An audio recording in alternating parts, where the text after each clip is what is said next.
Good evening and welcome to the Call of Chaos with me, Toby Bennett from Black Crow Gaming, and today we're going to be talking about how you can take your game to the next level with competitive Chaos Space Marines. Now, we're going to cover from the basics of army construction to some of the key ways that you can improve with units, and even how you can just get yourself faster to the table with a couple of nice hacks that Chaos Space Marines have access to that a lot of other armies don't. So hang around for that towards the end, but we're going to go through why Chaos Space Marines are actually a really good faction as well to start building into competitive and understanding some of those key basics as you develop. So it's going to be hopefully quite a short guide. I don't want to overwhelm people at first, but I might end up rambling, so we will see on that one.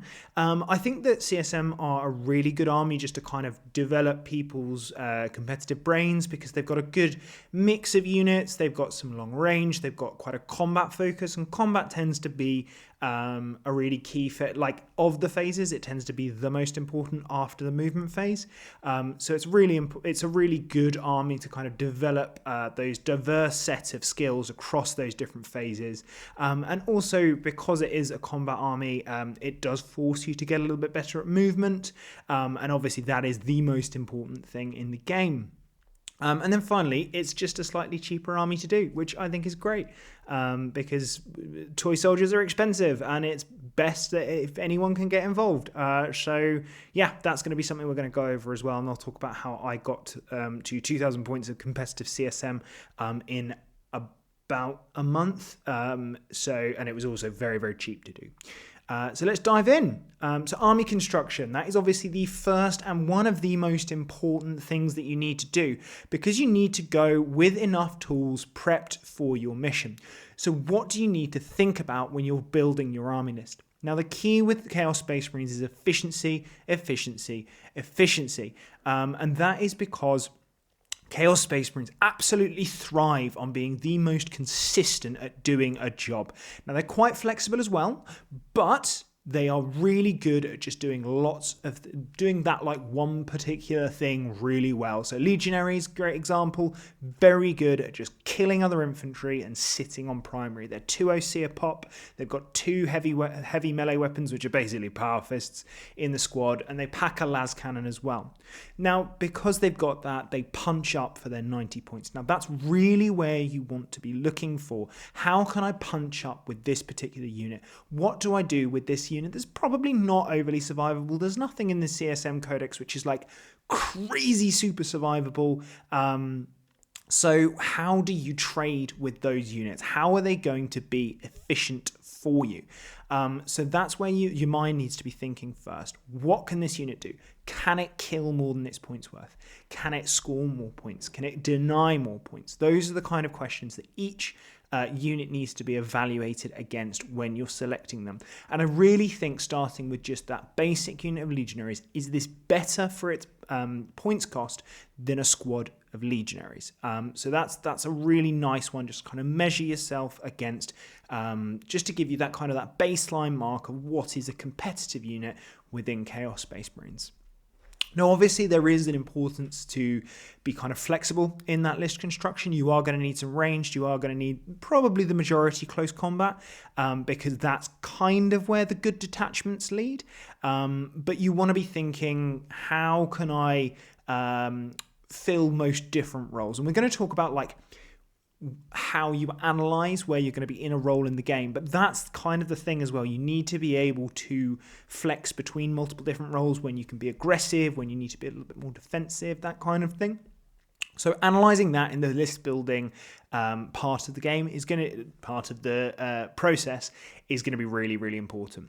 Now, something that I've found that can be a little bit difficult with Chaos Space Marines is scoring secondaries.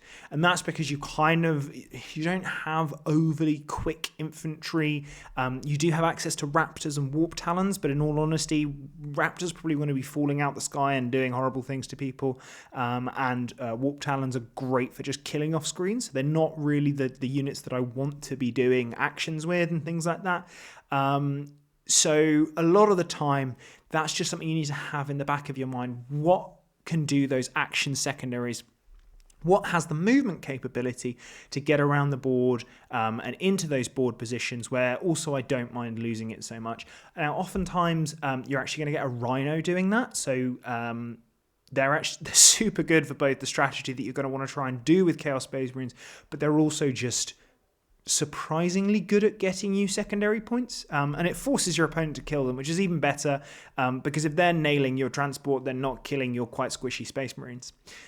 So those are sort of some of the key things that come with army construction, and I think that caveat, be aware of how you're going to score secondaries, make sure you're planning for it, and that you can get into those board positions that are advantageous for both scoring and for fighting.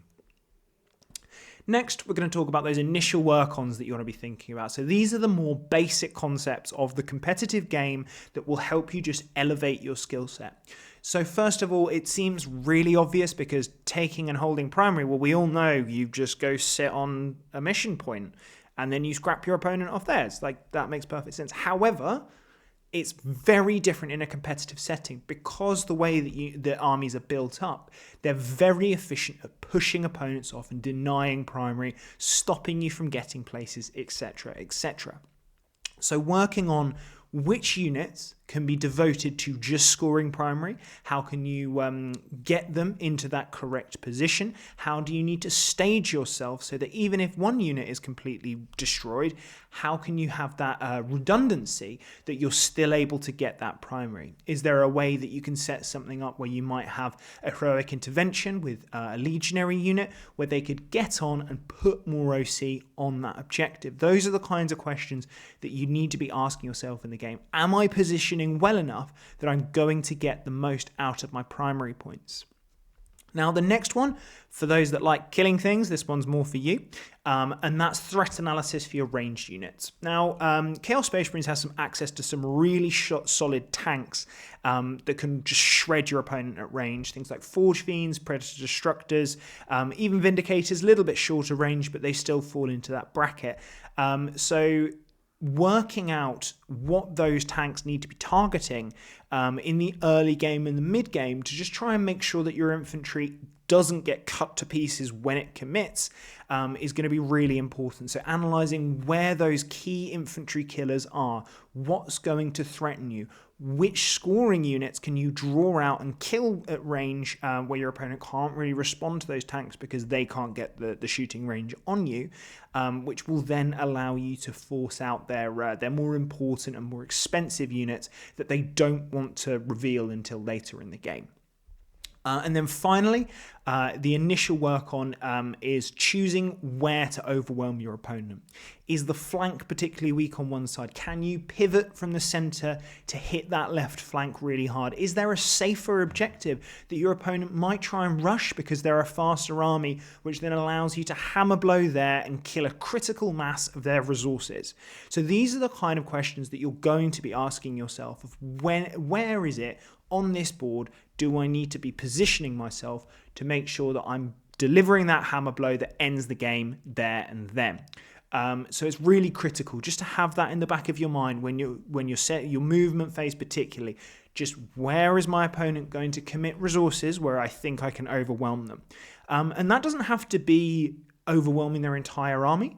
It can just be overwhelming a percentage of their army that is in an area of the board that then suddenly you have enough critical mass that they're not going to be able to retake that section of the board, which might be quite key for when you're scoring your primary, because then you've got a safe 2 objectives. You can just focus on denying your opponent, and then you will win on those points. So that's particularly good in singles, a little bit different for teams, but we're not worrying about that for now because we're still in the early stages of being competitive.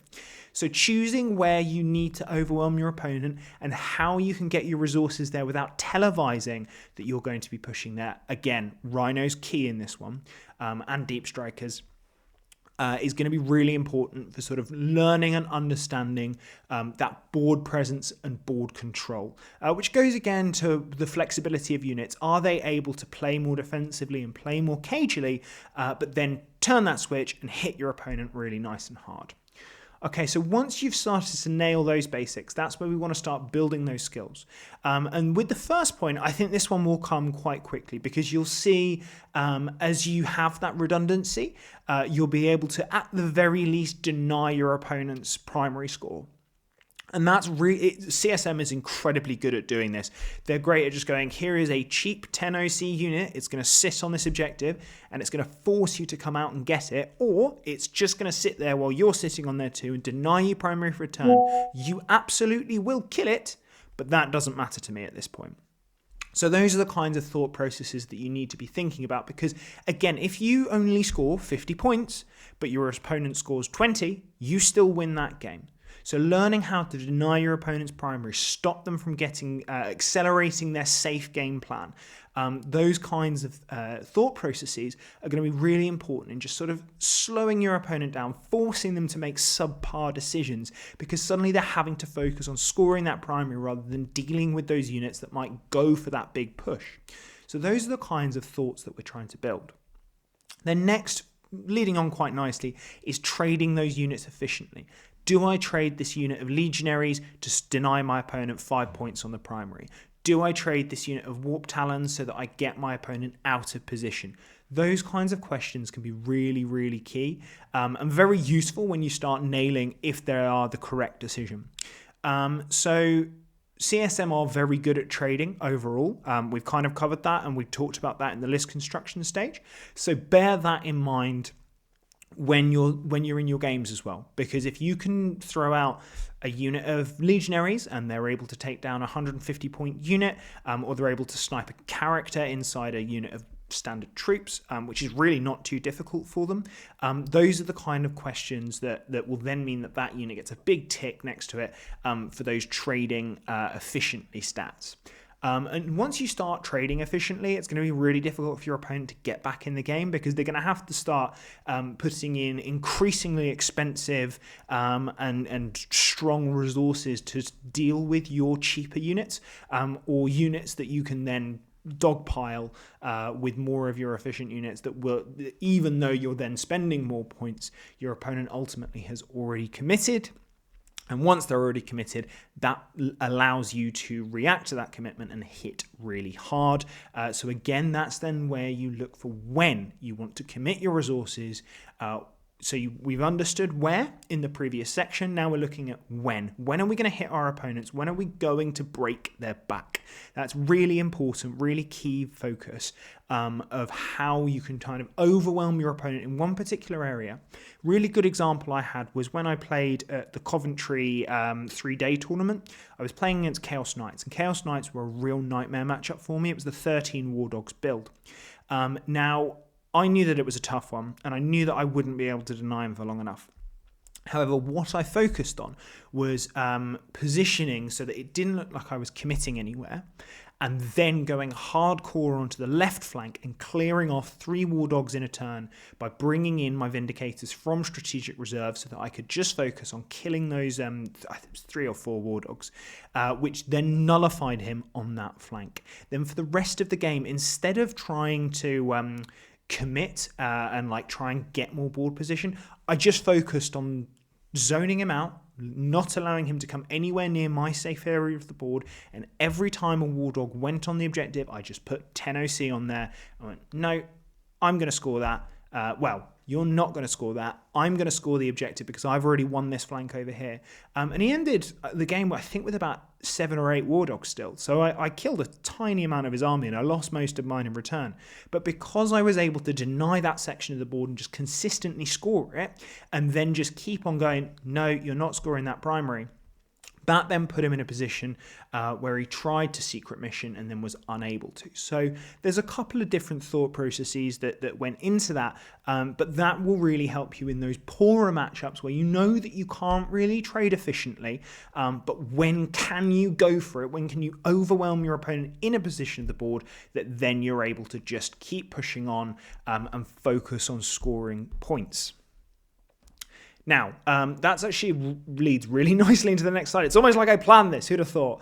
That's about understanding your role. And that can be deceptively complex because Understanding if you need to hold off or when you need to get aggressive can either win or lose you the game. Because if you're overly aggressive and you throw away too many units and resources, then obviously you're in a really poor position. However, if you get that timing right and overwhelm your opponent in certain sections, then that can just, as I've just given in that example, flat win you the game. So understanding when you need to be a bit more passive, when you need to stay in your rhino, when you're staging, is really important to then get to that point where you go, okay, my opponent is a bit weaker here. They've maybe overcommitted a resource. That's when I strike. And sort of engineering those situations where your opponent has been forced to commit because you've just thrown out trading units. You're just going, okay, you're going to keep trading with me.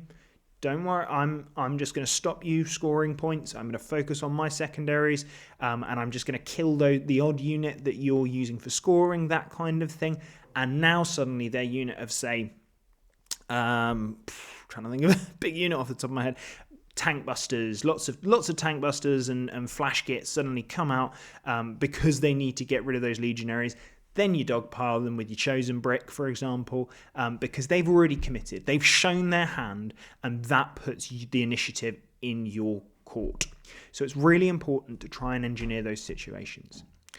So understanding your role and understanding when and when not to go for it can be really important. Now, obviously, there will be times when you go for it and the dice betray you, and there will be times when you... and that was still the right decision. And there will be times when you go for it and it was the wrong decision, and the dice will just work for you. Now, being able to understand sort of why it was either the wrong or the right time, but it still worked out, is going to be key to your development as a player. Because sometimes it's a dice game, right? Sometimes you just roll hot or you just roll terribly. So understanding a correct and an incorrect decision is really quite important, because sometimes logic does not work in Warhammer World. Particularly when my wallet's involved in the actual Warhammer World, but that is by the by.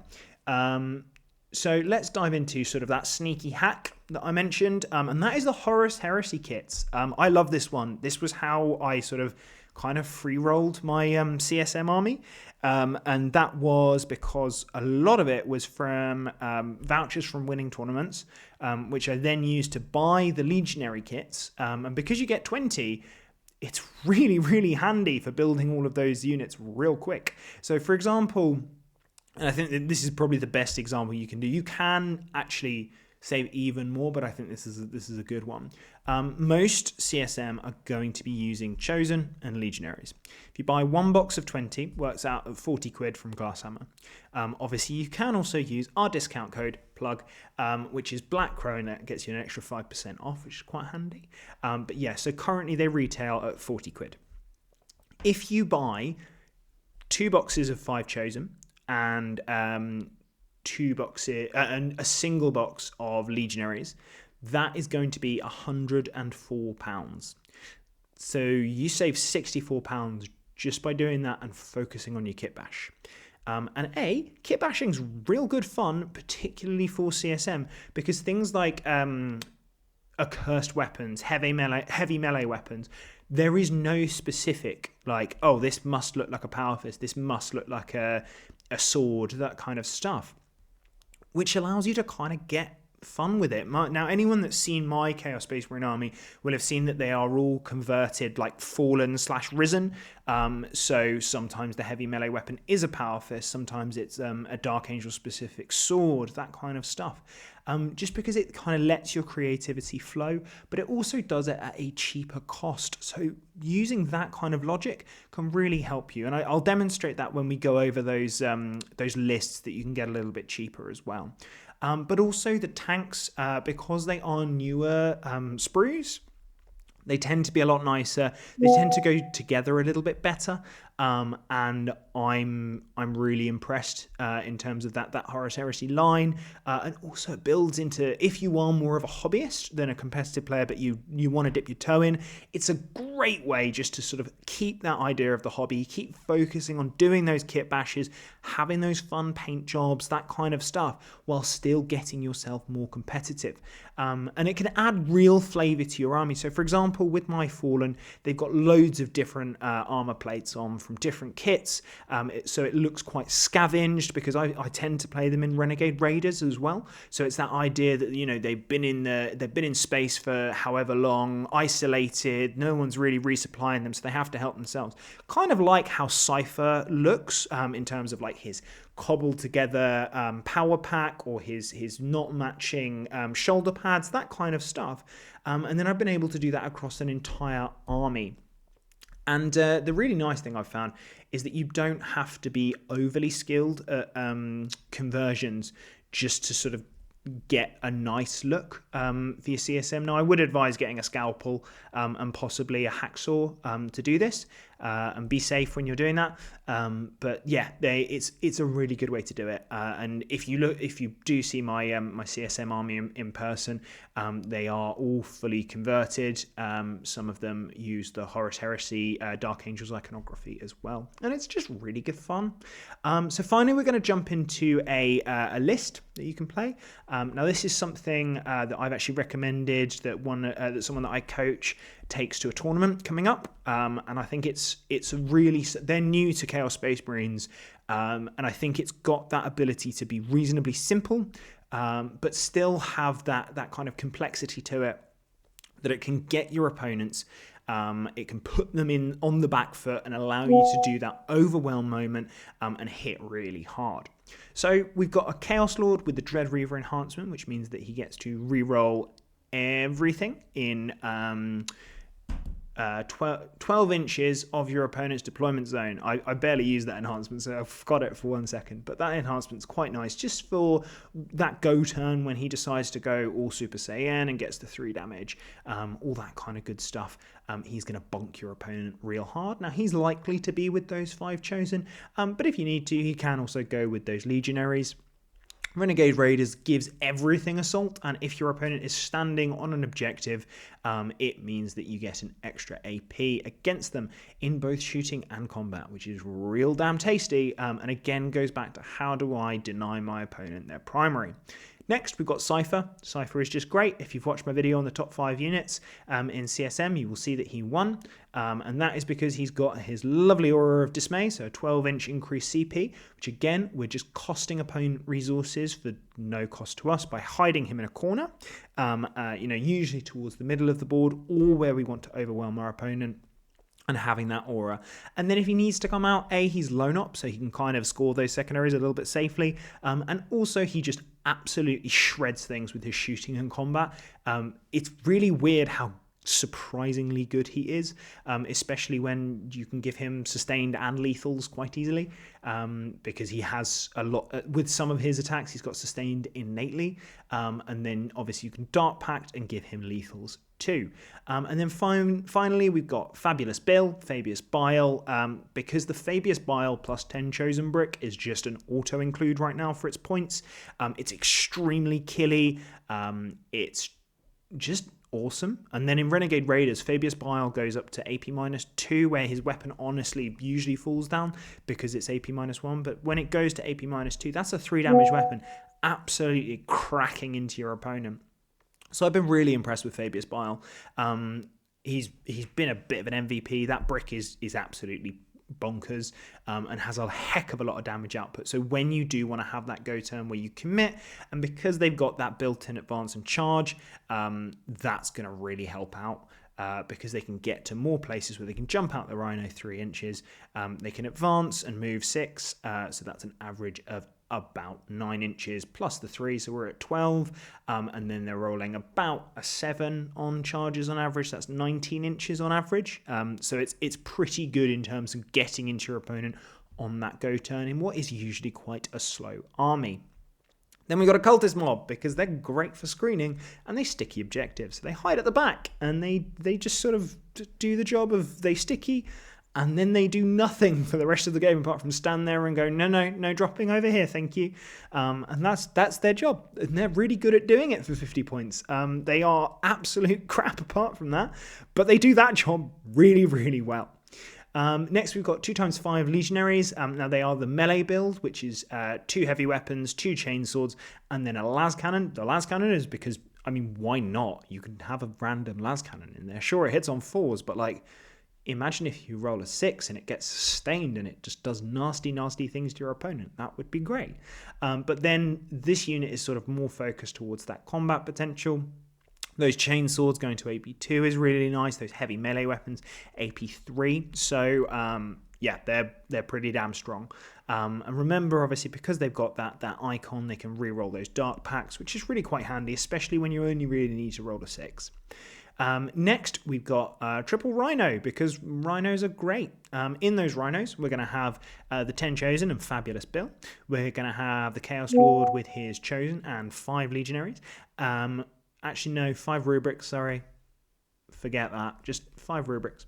And then we're going to have 5 Legionaries and 5 rubrics in the third rhino. So we'll come on to the rubrics shortly. But yeah, rhinos, great for scoring, great for getting you guys in position, giving them that extra 3 inches from the disembark. And just then kind of just doing secondaries. It's really handy. And also they're kind of okay at just locking your opponent in position. They're a little bit of a pain in the arse for your opponent to deal with. I've been very impressed with rhinos overall. They're just solid, and they get your guys into your opponent and eat them. So it's really nice to see.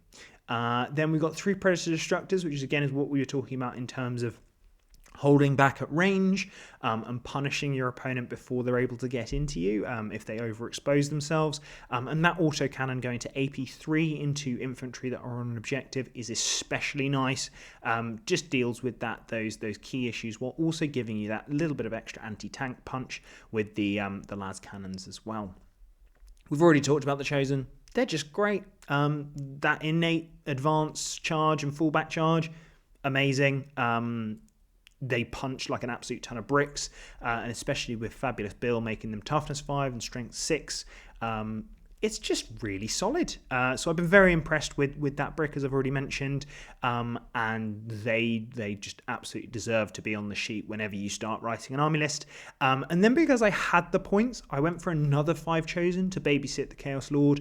Now, obviously that in other lists could be Legionaries, it could be Nemesis Claw, those kinds of units, but in this case I opted for the Chosen. Now the Chosen build is you just try and max on the cool weapons they can get. So you get the 2 plasma pistols, you get the power fist, 1 with dual accursed weapons, and then a couple with combi weapons.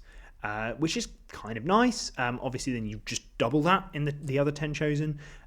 So yeah, Chosen, absolutely brilliant. And then finally, we've got 2x5 Warp Talons. They are really good for dealing with those screens, and also they can get into those positions where maybe your opponent's gone to be a little bit aggressive with, say, a unit of scouts, and they just wanted to try and get a secondary done. You can get your Warp Talons in, pick up those scouts, and then just put them back in strategic reserve because of their ability that when they kill something in combat, they can just go back into strategic reserve. And then that's again going back to those exchanges of resources. You've killed that unit, your opponent does not get the chance to strike back.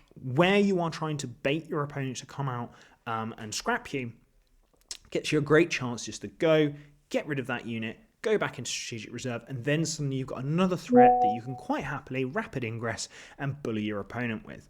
And then finally, we've got 2x5 Rubric Marines, because in Chaos Space Marines, Rubric Marines become Heretic Astartes. So they benefit from all of the abilities apart from Dark Pacts, because obviously they don't have Dark Pacts, but they still get that extra AP, and they also get Assault, which really helps Rubrics in terms of being a little bit slower and not... I mean, they're still super killy, but then they have the potential of being AP3 Flamers on objectives because they're re-rolling wounds on them, and on 6s, they get an additional AP with their icon of flame.